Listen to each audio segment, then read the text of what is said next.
యజమానిని వెతుక్కుంటూ పోలీస్ స్టేషన్కు వెళ్లిన మేక గురించి ఎప్పుడైనా విన్నారా? వినలేదు కదా? మేక పోలీస్ స్టేషన్కి వెళ్లడమేంటని అప్పుడే షాక్ అవ్వకండి. మనుషుల కన్నా జంతువులే ఎక్కువగా విశ్వాసంగా ఉంటాయని మనందరం ఎప్పుడూ చర్చించుకునే విషయమే కానీ, మేకల విశ్వాసం గురించి ఇంతకుముందు ఎప్పుడూ విని ఉండరేమో బహుశా.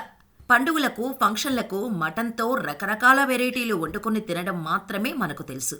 కానీ ఈ స్టోరీ వింటే నిజంగా ఇలా కూడా మేకలు విశ్వాసం చూపిస్తాయా అని మీరు షాక్ అవ్వడం గ్యారంటీ. ఇప్పుడు మనం చెప్పుకోబోయే ఈ స్టోరీ తమిళనాడులోని రాణి అనే మహిళ మరియు జాషువా అనే ఒక మేక మధ్య జరిగిన నిజమైన సంఘటన. అయితే స్టోరీలోకి వెళ్లే ముందు చిన్న రిక్వెస్ట్. చాలామంది ఛానల్ని సబ్స్క్రైబ్ చేసుకోకుండానే వీడియోలు చూసేస్తున్నారు. అయితే ఇలాంటి ఇంట్రెస్టింగ్ రియల్ లైఫ్ స్టోరీస్ని వెతికి మరీ అర్థమయ్యే రీతిలో ప్రజెంట్ చేయడానికి మేము చాలా కష్టపడుతున్నాం. దయచేసి మీ వంతు సపోర్టుగా ఇన్ఫర్మేషన్ నచ్చితే మా ఛానల్ని సబ్స్క్రైబ్ చేసుకోండి. వీడియోని చివరి వరకు చూడండి, అప్పుడే మీకు స్టోరీ క్లియర్గా అర్థమవుతుంది. వీడియో నచ్చితే లైక్ చేసి ఫ్రెండ్స్ అండ్ ఫ్యామిలీతో షేర్ చేయడం మాత్రం మర్చిపోకండి. ఇక స్టోరీ స్టార్ట్ చేసేద్దాం. దక్షిణ తమిళనాడులోని కంబం మరియు తేని మధ్య రహదారిలో ఓ పెద్ద చింత చెట్టు ఒకటి ఉంటుంది. దాని పక్కనే ఓ చిన్న గుడిసె కూడా ఉంది. ఆ గుడిసెలో 50 ఏళ్ల రాణి అనే ఆవిడ కొన్నేళ్లుగా ఒక్కతే నివసిస్తుంది.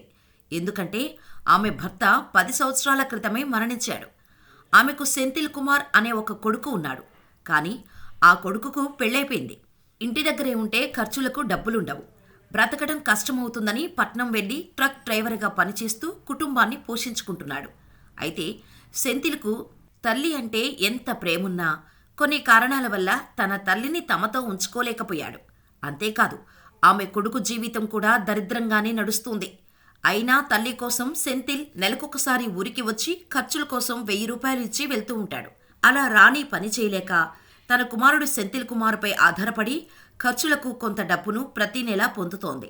అయితే 1 కోటి రూపాయలున్నా ఒంటరిగా బ్రతకడం ఎంత నరకమో అది అనుభవించే వాళ్ళకే తెలుస్తుంది. కొడుకు డబ్బులు తెచ్చిన నెలలో ఆ ఒక్కరోజు మాత్రమే రుచికరమైన భోజనం చేసేది రాణి. అయితే అలా కొన్ని రోజులు గడిచాక ఓ రోజు సరుకులు కొనడానికి మార్కెట్ వైపుకు వెళ్ళింది రాణి. అప్పుడే రాణికి రోడ్డుపై జాషువా కనిపించింది. జాషువా అంటే ఆమె పెంచుకుంటున్న ఈ తెల్లటి మేక. జాషువా అని రాణి ఆ పేరు పెట్టుకుంది. అయితే అప్పటికి ఆ మేకకు దాదాపు 1 సంవత్సరం వయసు ఉంటుంది. ఆ రోజు రాణి మనసులో ఏమనుకుందో ఏమో కానీ ఆ మేకను తనతో పాటు ఇంటికి తోలుకొచ్చింది. ఎవరూ లేకుండా ఒంటరిగా బ్రతుకుతున్న రాణికి చాలా రోజుల తర్వాత తన కష్టాలు వినడానికి, సంతోషం వస్తే చెప్పుకోవడానికి ఓ తోడు దొరికింది అనుకుంది. అప్పటి నుండి ఆ మేకను ఓ సాధు జంతువులా కాకుండా తన సొంత బిడ్డలా చూసుకుంది. ఆ మేక రాణి జీవితంలోకి రాగానే రాణి ఒంటరితనాన్ని మర్చిపోయింది. ఆ మేకతోనే మాట్లాడేది. ఆ మేకతోనే తన బాధలన్నీ చెప్పుకునేది. సంతోషమైనా కష్టం వచ్చినా ఆ మేకతో చెప్పుకునేది. అలా జాషువాకి రాణికి మంచి అనుబంధం ఏర్పడింది. రాణి ఏం చెబితే అది చేసేది. చెప్పిన మాట తూచా తప్పకుండా వినేది. అలా 2 ఏళ్లు గడిచిపోయాయి. అయితే ప్రతిరోజు రాణి ఎక్కడికి వెళ్ళినా జాషువాతో చెప్పి వెళ్ళేది. ఎలా అంటే, రాణి స్నానానికి వెళ్తే జాషువాతో, రే జాషువా, అమ్మ స్నానానికి వెళ్తుంది, తిరిగి వచ్చే వరకు ఇంటి లోపలే ఉండాలి అని చెబితే చాలు. మళ్లీ రాణి వచ్చే వరకు ఇంట్లో నుండి కనీసం అడుగు కూడా బయట పెట్టేది కాదు.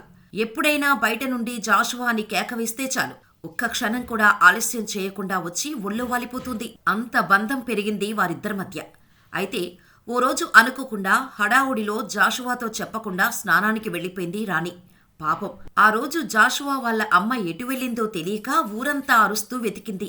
ప్రతి గల్లీ తిరిగింది, ఎక్కడా కనిపించలేదు. అలా వెతుకుతూ వెతుకుతూ చివరికి పోలీస్ స్టేషన్కు వెళ్ళింది. అంతే, పోలీస్ స్టేషన్లో ఆ మేకను చూసిన పోలీసులు షాక్ అయిపోయారు. ఆ మేక కళ్లల్లో నుండి నీళ్లు కారుతూనే ఉన్నాయి. మే మే అని అరవడం అస్సలు ఆపట్లేదు. ఇదేంటి ఇలా వచ్చింది, ఎవరిదో తప్పిపోయిందేమో అనుకున్నారు. కానీ జాషువా ఎందుకొచ్చిందో వాళ్లకు తెలియదు. దాంతో పోలీస్ స్టేషన్ నుండి తరమటానికి ప్రయత్నించారు. ఎంత ప్రయత్నించినా అక్కడి నుండి అడుగు కూడా జరగలేదు. ఎన్నిసార్లు వెళ్ళగొట్టినా మళ్లీ మళ్లీ వస్తూనే ఉంది. కొద్దిసేపట్లో ఆ మేకను వెతుక్కుంటూ రాణి పోలీస్ స్టేషన్కు వచ్చింది. అయ్యా, అది నా జాషువా, అది నా కొడుకులాంటోడు, దానికి నేను, నాకు అది, దాన్ని ఏం చేయకండయ్యా అని అనగానే రాణి మాటలు విన్న జాషువా రాణి ఒళ్ళో చేరిపోయింది. రాణి దండం పెట్టి, అయ్యా, మేము ఒకరం లేకుండా ఒకరం ఉండలేం. అయితే ప్రతిరోజు నేను స్నానానికి వెళ్ళేటప్పుడు జాషువాతో చెప్పి వెళ్ళేదాన్ని. కానీ ఈరోజు ఏమైందో తెలీదు. ఏదో ఆలోచిస్తూ దాంతో చెప్పడం మర్చిపోయా. ఇక నేను ఇంట్లో కనపడకపోయేసరికి నన్ను వెతుక్కుంటూ ఇలా వచ్చినట్టుంది. దయచేసి నా జాషువాను క్షమించండయ్యా అనగానే వాళ్ళంతా ఆశ్చర్యపోయారు. సరే తీసుకెళ్ళు అని చెప్పటంతోనే 2 చేతులెత్తి దండం పెట్టి, జాషువా పదరా ఇంటికి వెళ్దాం అనగానే ఒళ్ళో నుండి లేచి వెనక్కి తిరిగి చప్పుడు కూడా చేయకుండా తల్లితో ఇంటిదారి పట్టింది. అక్కడ జరిగిన సీనంతా చూసిన పోలీసులు ఒక్క మాటతో వెనక్కి తిరిగి వెళ్లడం చూసి ఒక్క క్షణం షాకైపోయారు. అయితే తన అమ్మ రాణి కనపడకపోయేసరికి కంగారులో ఊరంతా వెతికి చివరికి పోలీస్ స్టేషన్కు వచ్చి వెతికి పెట్టమన్నట్టుగా దీనస్థితిలో ఆ మేక అరిచిన ఆ అరుపులు ఆ పోలీస్ సిబ్బందికి అర్థం కాక అది ఏం చెబుతుందో తెలియక దాన్ని తరమడానికి ప్రయత్నించారు అని ఆ తర్వాత అర్థం చేసుకుని షాకయ్యారు. జంతువులు మనుషుల్ని ప్రేమిస్తే ఎలా ప్రవర్తిస్తాయో చెప్పటానికి ఇదొక ఉదాహరణ. ఇలాంటి సంఘటనలు ఇంకా ఈ ప్రపంచంలో చాలానే ఉన్నాయి. మేకలు మాత్రమే కాదు, మనుషులతో ప్రేమలో పడిన పక్షులు కూడా ఉన్నాయి. దానికి సంబంధించిన స్టోరీ కూడా కావాలంటే ఈ వీడియోని లైక్ చేసి మాకు కామెంట్ చేయండి. అయితే ఇప్పుడు రాణి దగ్గర 3 మేకలు ఉన్నాయి.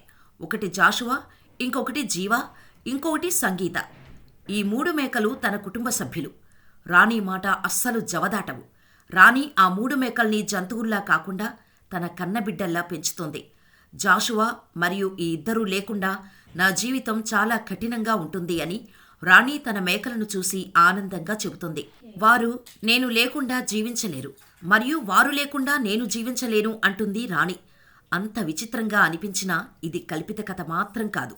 అయితే అసలు మేకలు ఎలా ఇలా చేయగలవు అని మీకు డౌట్ రావచ్చు. సోషల్ మీడియాలో మనం చాలా రీల్స్ చూస్తుంటాం.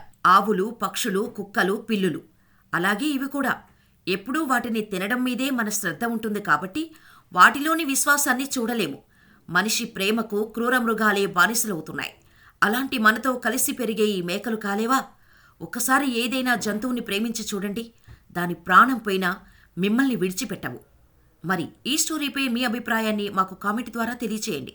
ఇలాంటి మరిన్ని ఇంట్రెస్టింగ్ రియల్ లైఫ్ స్టోరీస్ కోసం మా ఛానల్ని సబ్స్క్రైబ్ చేసుకొని నోటిఫికేషన్ ఆన్లో పెట్టుకోండి.